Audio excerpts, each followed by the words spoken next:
Salutations à tous, c'est Boateng. Le Barça est qualifié pour les huitièmes. On le savait déjà avant le match d'hier, après cette victoire contre Benfica. C'est un remontada. Le Barça fait 2-2, mais malheureusement n'aura pas la première place. Mais il est intéressant de savoir que voilà, le Barça n'aura pas trop de conséquences sur le fait qu'ils sont deuxième. Je suis assez content à ce niveau-là. Ça change pas grand-chose qu'en premier et deuxième. C'est juste le fait qu'on ne rencontrera pas Liverpool avant la fin du tournoi ou avant la finale. C'est la seule chose qui pourrait arriver. Mais on va peut-être un peu décortiquer qu'est-ce qui va se passer maintenant au niveau de la Ligue des Champions, au niveau du tableau final. Comme vous avez pu le voir, vous avez les 8 qualifiés. Les 8 qualifiés, on a Liverpool, Barça, l'Inter, Arsenal, Atletico, Leverkusen, Lille et Aston Villa. Donc ces 8 équipes sont d'office qualifiées pour les huitièmes de finale. Maintenant, on a les équipes qui vont jouer les barrages. Et parmi ces équipes, on retrouve Monaco, Brest, PSG, Benfica, Sporting Lisbonne, le club de Bruges, l'Atalanta, Dortmund, Celtics, Man City, Real, Bayern, Feyenoord, la Juventus, l'AC Milan et le PSV Eindhoven.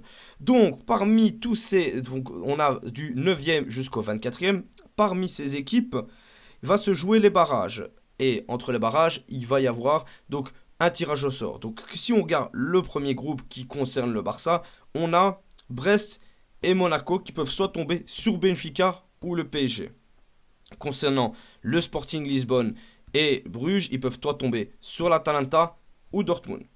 Ensuite, on peut avoir Celtics, Glasgow ainsi que Man City qui peuvent tomber soit sur le Real, soit sur le Bayern, donc deux gros morceaux. Le Feyenoord de Rotterdam ainsi que la Juventus qui vont tomber soit sur l'AC Milan, soit sur le PSV Eindhoven.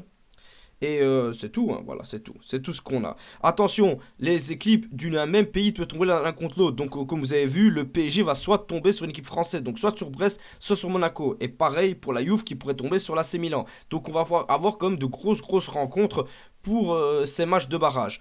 Ensuite, les qualifiés de ces barrages. Donc, concernant, on va prendre l'exemple de Monaco et Brest, ainsi que le PSG et Benfica.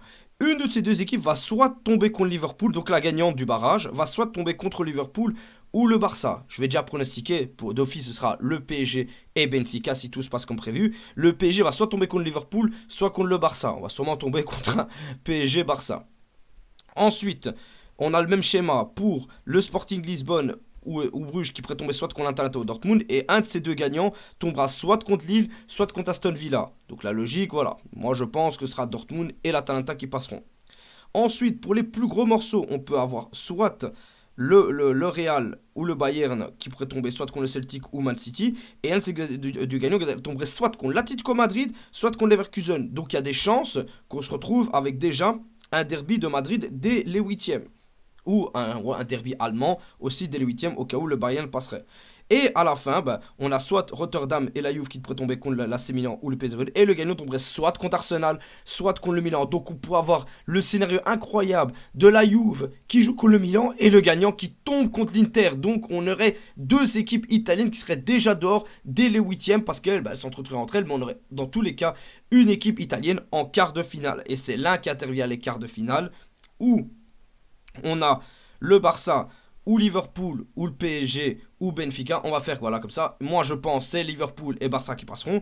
Joueront soit contre le gagnant entre Lille, Aston Villa et Atalanta et Dortmund. Et à ce moment-là, je pense que l'Atalanta tomberait alors contre le Barça, dans ce cas imaginons, et il s'affrontera en quart de finale pour après arriver en demi-finale, et là tu aurais le gagnant entre l'Atlético Madrid, le Real Madrid, le Leverkusen et le Bayern de Munich. Donc voilà, j'ai fait mes prédictions, mais pour que vous puissiez un peu comprendre qu'est-ce qui pourrait se passer. Donc le Barça, par exemple, on parlait d'un classico. Vu que le classement a totalement changé, le Barça pourrait tomber contre le Real. Alors, seulement en demi-finale. Ils ne peuvent pas tomber en quart de finale contre le Real Madrid. La seule équipe contre qui ils peuvent tomber, je le répète, c'est, en ayant éliminé les équipes d'avant, c'est l'Atalanta, Dortmund, le Sporting Lisbonne, Bruges, Lille ou Aston Villa. Seulement ces 6 équipes contre qui le Barça pourrait tomber en quart de finale et après en demi-finale, ce serait soit une de ces équipes du tableau et après Tu regarderas par la suite. Parce que ça dépend où le Barça se situe. Hein. Soit ils seront côté Real Madrid pour les demi-finales, soit ils seront côté Inter de Milan. Donc voilà, ça reste à déterminer. Dans tous les cas, ça va être très très costaud. On a trop hâte de voir ça honnêtement. Mais le Barça, voilà, comme vous voyez, qui s'en sort pas trop mal. Le Barça, s'ils ne font pas les imbéciles, ils ont toutes leurs chances honnêtement pour arriver en demi-finale honnêtement. Ils ont toutes leurs chances. Je suis désolé, mais Benfica, t'as déjà gagné là-bas, tu dois reproduire, même si Benfica, c'est vraiment l'adversaire que je redoute le plus parmi le PSG, Brest et Monaco. Le PSG, t'as une revanche à prendre. Beaucoup de Catalans veulent le PSG, mais t'as une grosse revanche à prendre. Et là, tu dois faire très très mal. Après, ensuite, ben, tu tomberais en quart de finale sur, comme je l'ai dit, l'Atalanta. Moi, je pense que ça va être. Et ben, l'Atalanta, t'as toutes les armes pour essayer en match aller-retour d'aller chercher cette qualification et d'arriver en demi-finale. Là, en demi-finale, bah, tu tomberas sur un gros morceau dans tous les cas. Donc voilà, c'est super intéressant comme on peut le voir, honnêtement. La seule vérité qu'on sait, c'est que le Barça ne tombera pas contre Liverpool avant la finale. Ça, c'est acté, on le sait très très bien. Mais comme vous avez pu le voir, le tirage au sort se fait après les barrages. Et après, il y aura un autre tirage au sort pour savoir pour les huitièmes. Après, c'est fini, il n'y aura plus d'autres tirages au sort. C'est comme la Coupe du Monde, allons-y gaiement et on est parti. Je sais pas ce que vous en pensez, je suis assez confiant, je suis très content parce qu'on récolte vraiment tout le travail qu'on a pu acquérir durant toute cette campagne de Ligue Champion au niveau de ce mini-championnat. Je suis super content, franchement. Je me dis que c'est totalement faisable. Après, le Barça, on est habitué aux mauvaises surprises. On sait que le Barça, contre les petites équipes ou les équipes un peu plus faibles qu'elle, peut déconner et peut vite paniquer et perdre ses moyens et ne pas être concentré et se faire avoir. Après, sur un match aller-retour, je suis très très curieux de voir ce Barça, voir ce que ça peut donner en match aller-retour, honnêtement. On a vraiment hâte. On pourrait peut-être avoir ça avant en Copa del Rey, mais d'abord tu dois affronter Valence et éliminer Valence et après tu peux arriver en demi-finale et en match aller-retour. Mais là, franchement, voilà, ça s'annonce assez bien pour le Barça.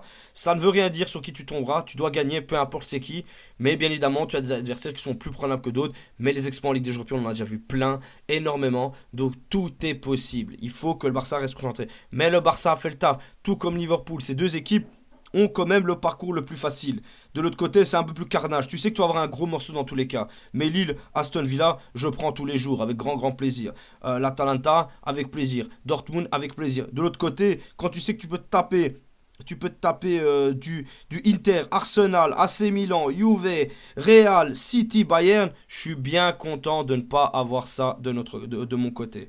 Mais bon, c'est assez particulier, c'est la première édition, on a vraiment kiffé cette dernière journée. Je reviens sur une vidéo pour dire tout ce qui s'est passé parce que le classement a totalement changé. À un moment, l'AC Milan était qualifié dans les 8 premiers, puis il ne l'était plus. À un moment, on avait le Real qui aurait pu se qualifier, puis il ne l'était plus. À un moment, le Barça était premier, puis il ne l'était plus. C'était incroyable honnêtement tout ce qui s'est passé. On a eu Dynamo Zagreb qui était quasiment à 99%, 99% de chance d'être qualifié, mais ce qui s'est passé avec l'Héros du sort, bah, ils se sont fait éliminer, ça a été incroyable, honnêtement on a passé une incroyable soirée. Dites-moi ce que vous avez pensé de cette dernière journée et dites-moi ce que vous pensez du Barça pour son parcours. En tout cas, je pense que le Barça peut faire le taf et arriver en demi-finale et après, qui sait. Le Barça a toutes les cartes honnêtement, mais il va falloir taffer et rester sérieux.